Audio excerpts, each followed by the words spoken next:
Hey, good morning, everybody. Welcome back to Answers on Eschatology.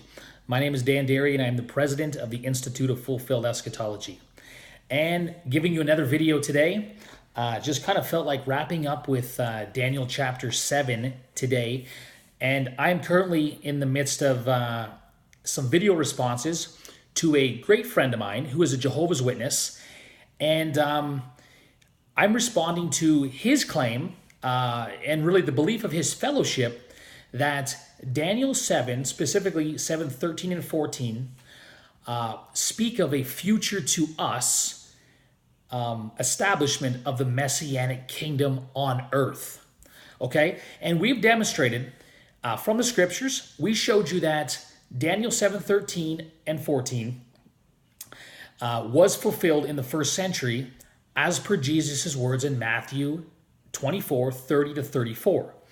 We also showed you that the kingdom of Daniel 7 was established, was the kingdom that the saints were receiving in the book of Hebrews, chapter 12, verse 28. And we showed you by that context that they were receiving the kingdom through the receiving of the new covenant and through the establishment of the new covenant.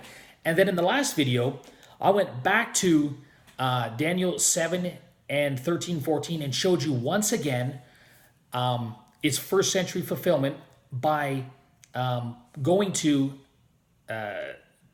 Matthew 16, 27 and 28, and showing you that that is likewise the prophecy of Daniel 7, 13 and 14, which Jesus places within the lifetime of his first century disciples. So we have three texts so far in the New Testament, which clearly and emphatically place the coming of the Lord and the full establishment of his kingdom in the lifetime of the first century disciples. Now, I want to give you one more today. So let's go ahead and read Daniel 7, 13, 14, and then let's once again see its fulfillment in the New Testament. 13, I kept looking in the night visions, and behold, with the clouds of heaven, one like the Son of Man was coming, and he came up to the Ancient of Days and was presented before him. That's the coming of the Son of Man. And to him is given dominion, glory, and a kingdom that all peoples, nations, and men of every language might serve him. His dominion is an everlasting dominion which will not pass away, and his kingdom is one which will not be destroyed. There is the establishment of the Messianic kingdom. When Jesus fully receives and fully distributes that rule and reign of the kingdom. And so watch this, Daniel 7, 13 and 14, we have the coming of the Son of Man on the clouds of heaven to establish his kingdom. Okay? Go with me to Luke chapter 21. You know, I love the Gospel of Luke, specifically chapter 21 when it comes to eschatology, because I can prove anything from Luke 21. Like, it is amazing. And, you know, we know Luke, he gave a more excellent account of the things that had been written already. And so Luke goes into some detail that we don't necessarily get in the other Gospels. And Luke 21 is just powerful. So watch this. Luke 21, and let's start at verse 20. Luke 21, 20.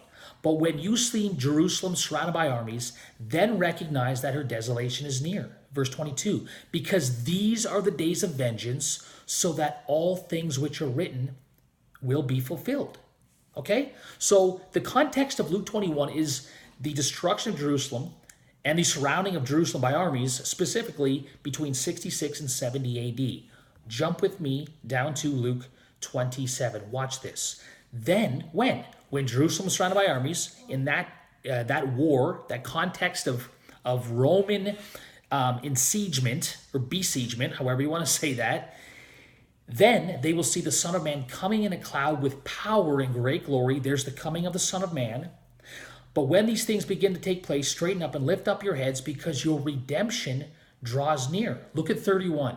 But you also, when you see these things happening, what things? The surrounding of Jerusalem by Roman armies.